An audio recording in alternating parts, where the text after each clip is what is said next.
મહારાષ્ટ્રથી રોંગટા ઊભા થઈ જાય તે પ્રકારના દ્રશ્યો સામે આવ્યા છે। મહારાષ્ટ્રના સોલાપુર ધુલે હાઈવે પર ડીઝલનું ટેન્કર પલટી જતા ભીષણ આગની ઘટના બની છે। આગ લાગવાનું કારણ જે છે તે ક્યાંક ને ક્યાંક સામે નથી આવ્યું, પરંતુ આજે મહારાષ્ટ્રના સોલાપુર ધુલે હાઈવે પર ડીઝલનું ટેન્કર પલટી જતા ભીષણ આગની ઘટના બની છે। અને આગની ઘટના બનતાની જાણ થતાં જ ફાયર વિભાગની ટીમ અને પોલીસ ઘટના સ્થળે પહોંચી અને ખાસ કરીને ફાયર વિભાગ દ્વારા આગ પર કાબૂ મેળવવાની કામગીરી શરૂ કરવામાં આવી હતી।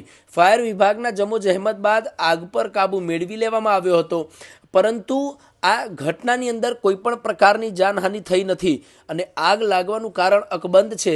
પરંતુ આ તપાસનો વિષય બન્યો કે કેવી રીતે આ ટેન્કર, ડીઝલ ભરેલું ટેન્કર પલટ્યું છે અથવા કોઈની સાથે તેની અથડામણ થઈ છે કે અકસ્માત થયો છે અને ત્યારબાદ આ ઘટના સર્જાઈ છે કે કેમ, આ તમામ બાબત પોલીસ તપાસનો વિષય બન્યો।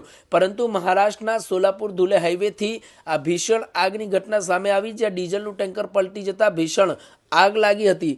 આગના કાળા ધુમાડા જે છે તે આગના આ ગોટા જે છે તે અવકાશમાં દૂર દૂર સુધી નજરે પડ્યા હતા। ત્યારે આ દ્રશ્યો જોઈ આસપાસના તમામ લોકોમાં ભયનો માહોલ સર્જાયો હતો અને ક્યાંક ને ક્યાંક ડરનો માહોલ પણ આ આગને લઈને જોવા મળ્યો હતો।